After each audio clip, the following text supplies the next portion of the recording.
Hello everyone, welcome to my channel. This is Lifestyle Gardener.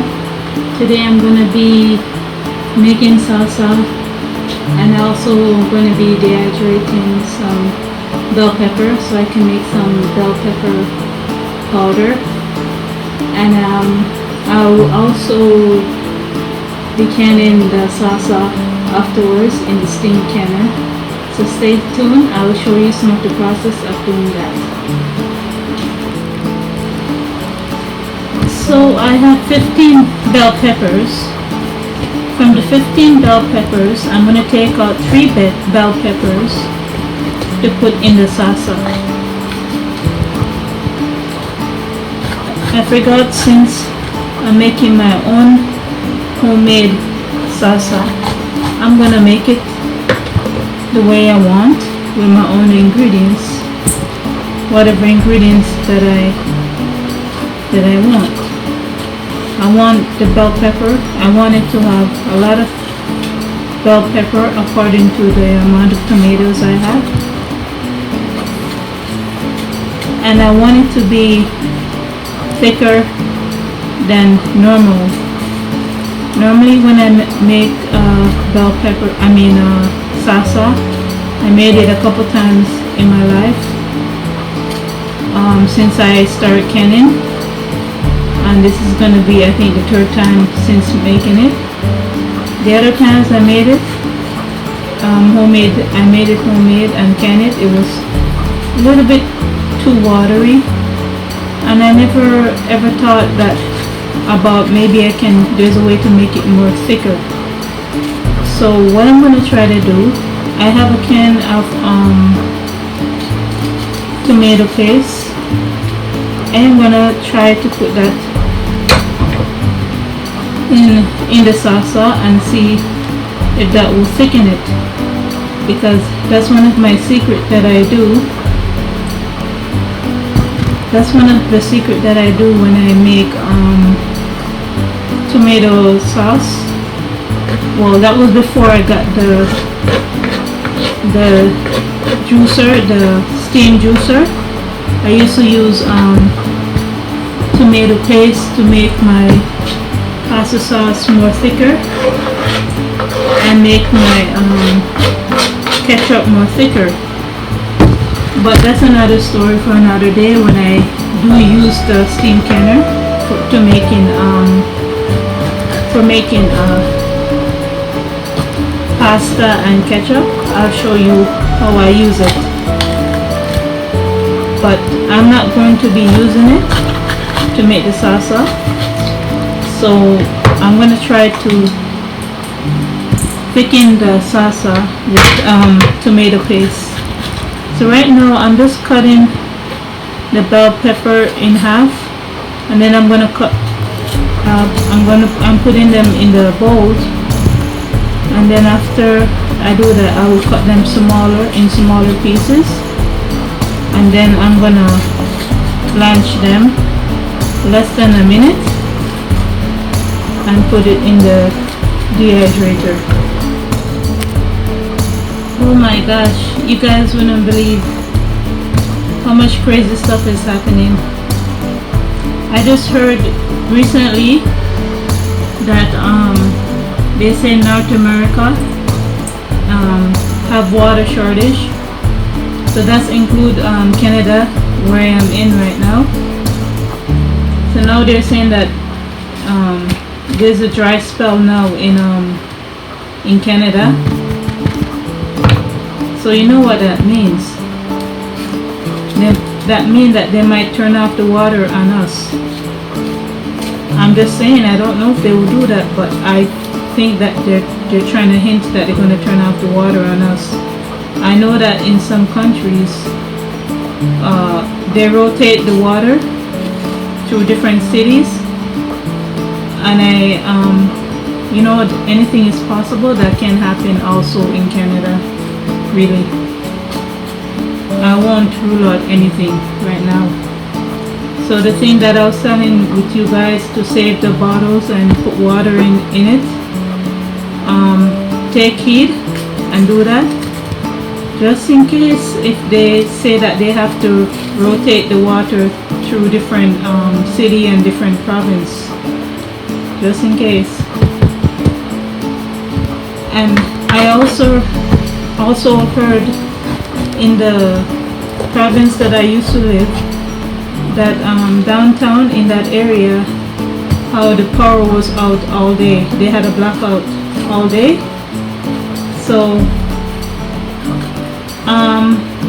these news is not really surprising to me because I keep up to date with certain things that's happening in my country and in across the world, and these are some of the things that is already happening. It already happened in other countries, and it's already happening already. So yeah, so you guys try to think backup plan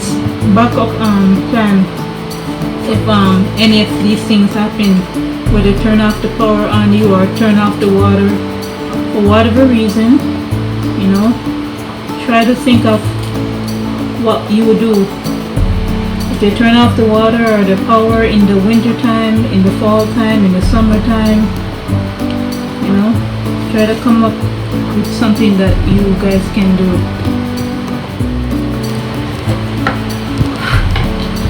These people are so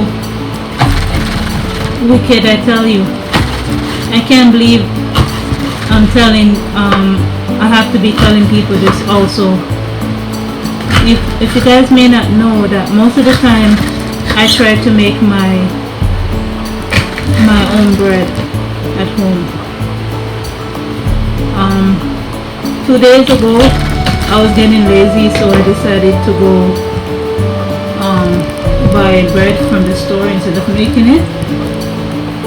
Then today I found out that apparently they are doing some sort of research on how to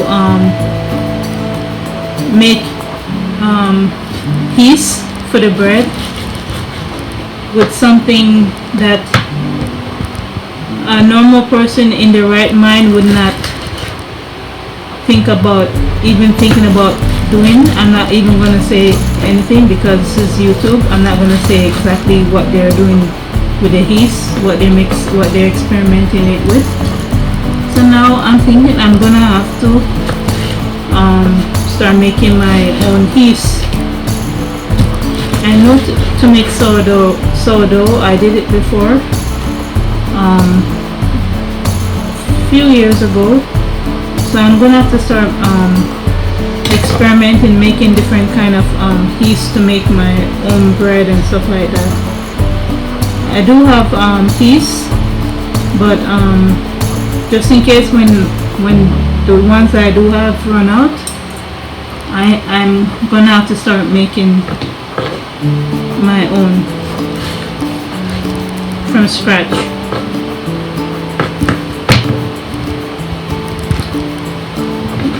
I just think that you just try to make everything from scratch at home. Try your best.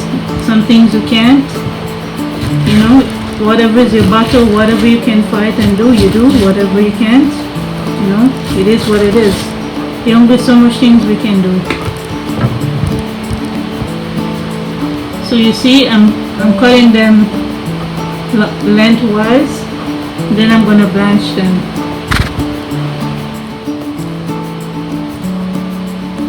I always can't get over the idea of how expensive pepper fruits is. So expensive always, and it always I always feel bad to go buying bell peppers and sweet peppers and stuff.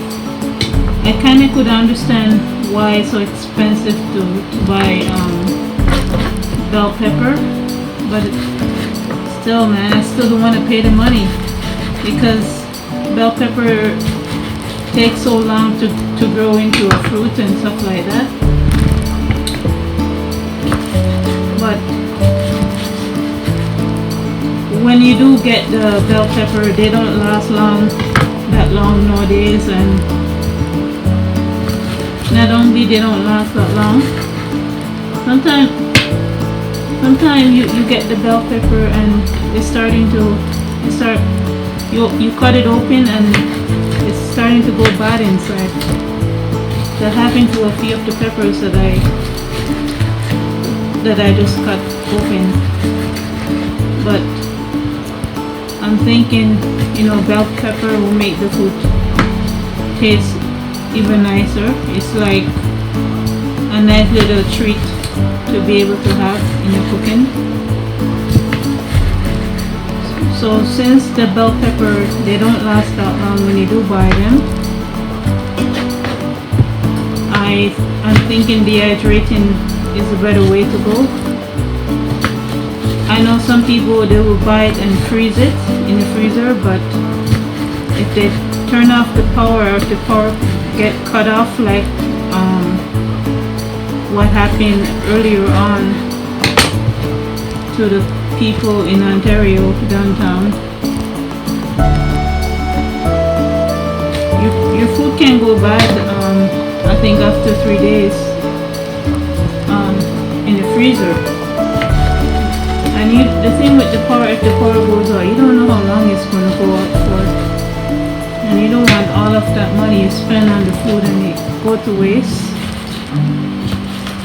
So dehydrating the peppers is a better route, since you're going to spend so much money on bell pepper. You want to have some bell pepper flavor in your food. Dehydrated food is a better way to go.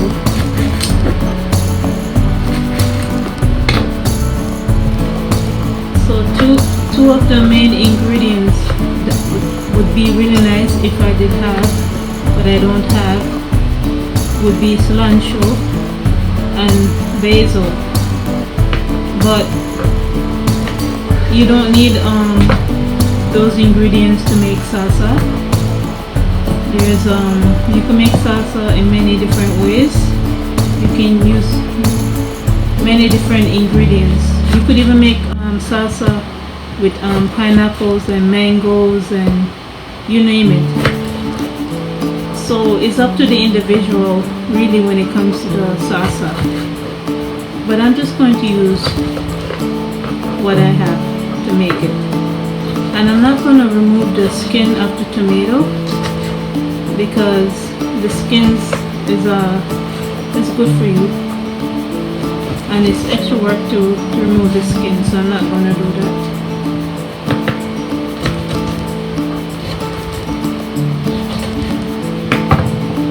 So I have 22 tomatoes, Roma tomatoes, and they're normally about this size of tomatoes.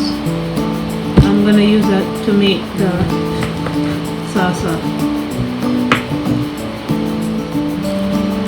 So I'm doing these different kind of videos of me in the kitchen to show you, even if you don't have a garden or have a big garden, there's still other ways you can be self-reliant by buying food when they're on sale or when they're in season, and preserve it for rainy days.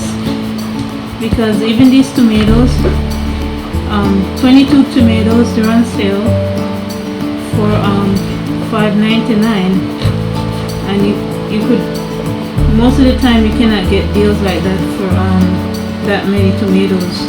It would be way more money than that. So when stuff is in season, they're normally cheaper, and you normally can get more, and normally can get it better quality than when you get it off season. So that's one of the reasons why I show you guys also videos showing, even if you don't have a garden, or if your garden is very small, it's not producing that much stuff, there's a lot of ways to be self-reliant.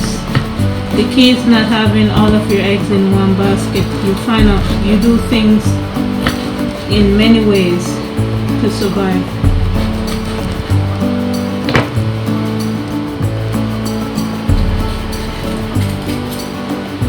So these peppers, bell peppers, 3 bell peppers with 22 tomatoes, Roma tomato.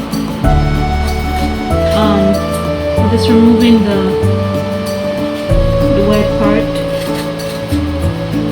of the bell pepper, and then I'm gonna cut them long like that. I'm not the best cutter. I never cut myself, but I'm not very good at cutting stuff really small.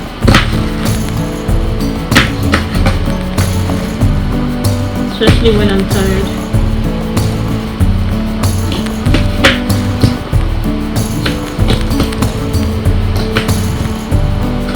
I'm gonna cut them this small, about this small, and then put them in the pot. The thing about making so much batch of salsa is that you can use it for many different dishes, especially vegan or vegetarian dishes. You see all of those beans that you see me canning?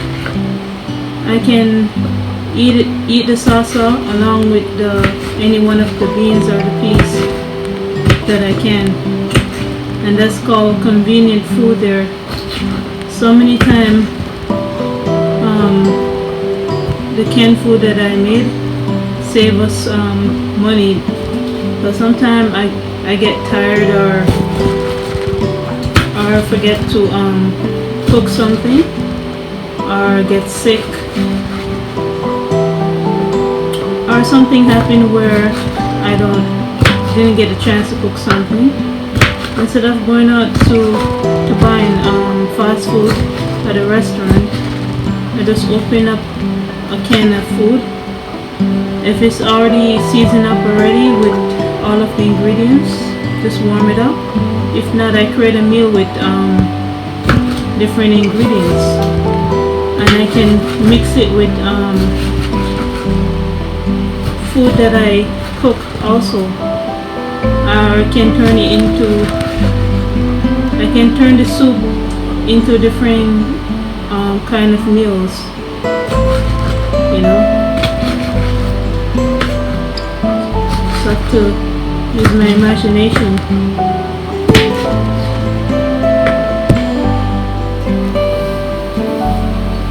I'm gonna put 2 onions in the pot. This one is really big and this one is a little small, so you could say maybe 2 medium onions I'm gonna put inside also.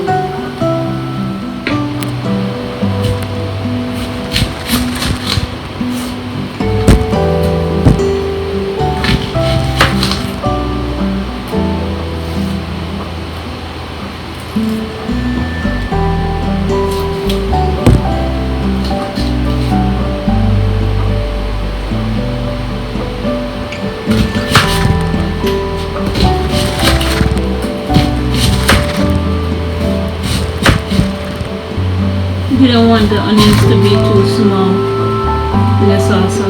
You want it to be able to bite inside the onions. So that's why I'm cutting it this big.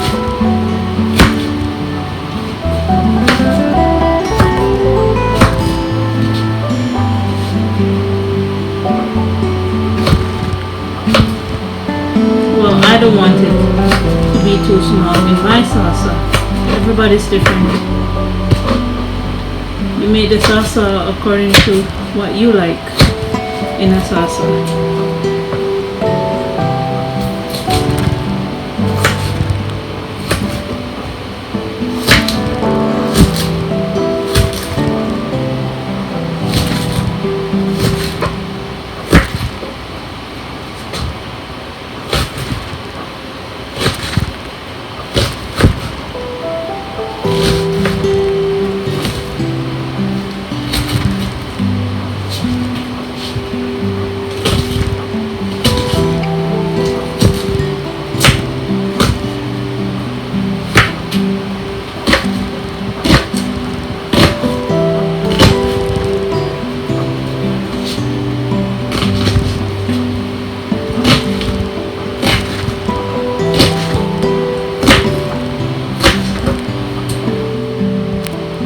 put in 8 cloves of garlic.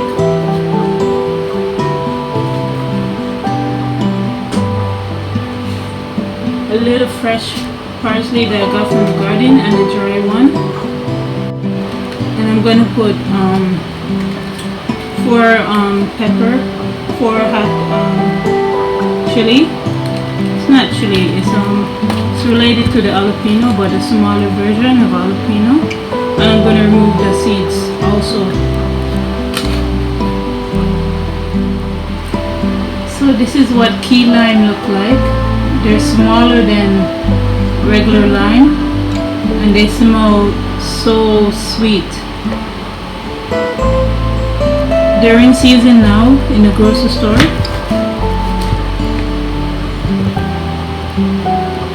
Oh, it smells sweeter than lime. It has a more milder smell. So I'm gonna put 8 of them in the salsa to see if it gives it a unique flavor.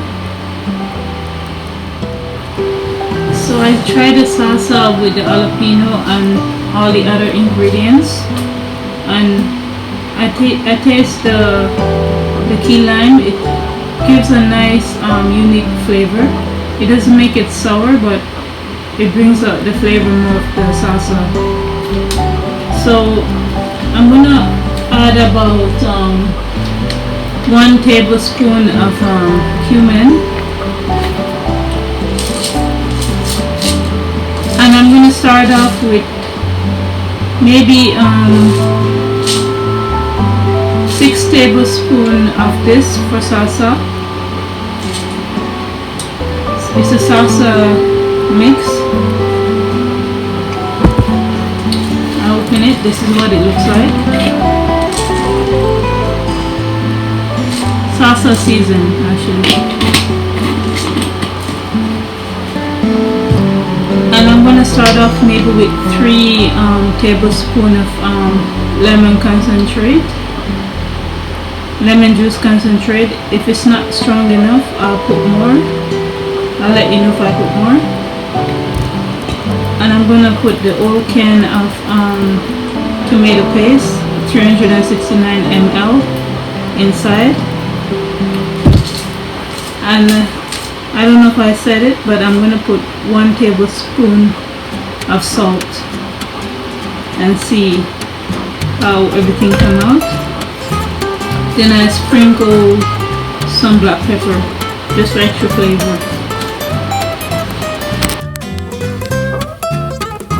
So I decided to put 9 tablespoons of lemon juice concentrate after I tasted it. I put 1 tablespoon of oregano, 1 tablespoon of parsley. I put 2 tablespoons of salt,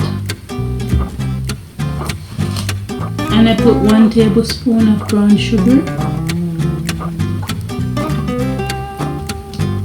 and I think oh yeah, put also 2 tablespoons of cumin. So that's the adjustment that I made. The salsa really looks nice and thick and chunky. That's the way I like my salsa to be thick, and chunky. So I'm gonna show you guys what it looks like. So this is what it looks like. It's nice and thick. I cook it down for 20 minutes. I cook it down for 20 minutes. So now I'm going to put them in the bottles, and then I'm going to process it for 15 minutes in the steam can. Perfect. So the tomato paste make it come out perfect. That's how I like my salsa. I don't like it to be runny.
I put the steam canner on the stove already. So right now I'm gonna wipe down the bottles, the top part where the lids go, just to make sure that they get sealed. So you have to make sure you wipe it, the rim, really good with vinegar so that the lid will seal.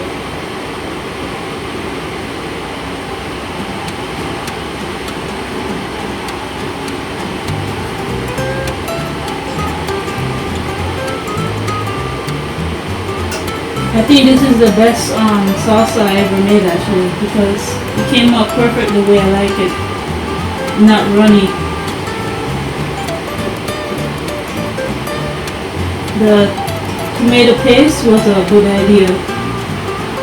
Even if you don't stick to the ingredients I tell you, if you use a tomato paste, you'll get a nice non-runny salsa. And the key lime, I never heard of anybody putting key lime in salsa, but as I said, salsa, you can make salsa the way you like to make it. You don't have to stick to original ingredients.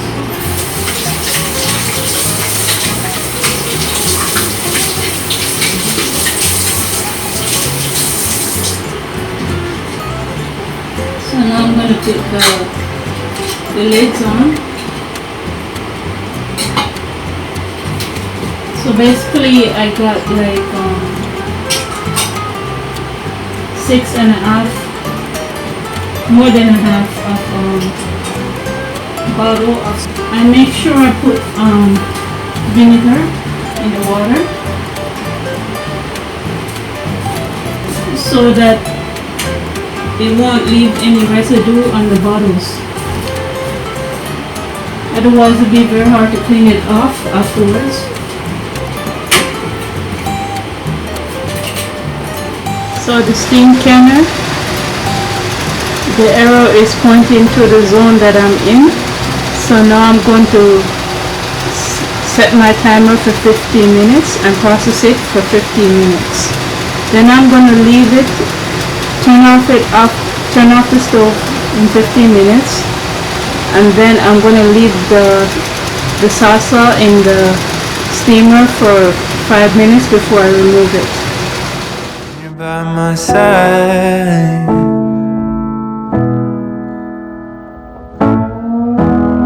I looked out and I saw the rain. So this is what the salsas look like afterwards, after I process it. Okay everyone, it was nice hanging with you today. I'll talk to you another day. Bye.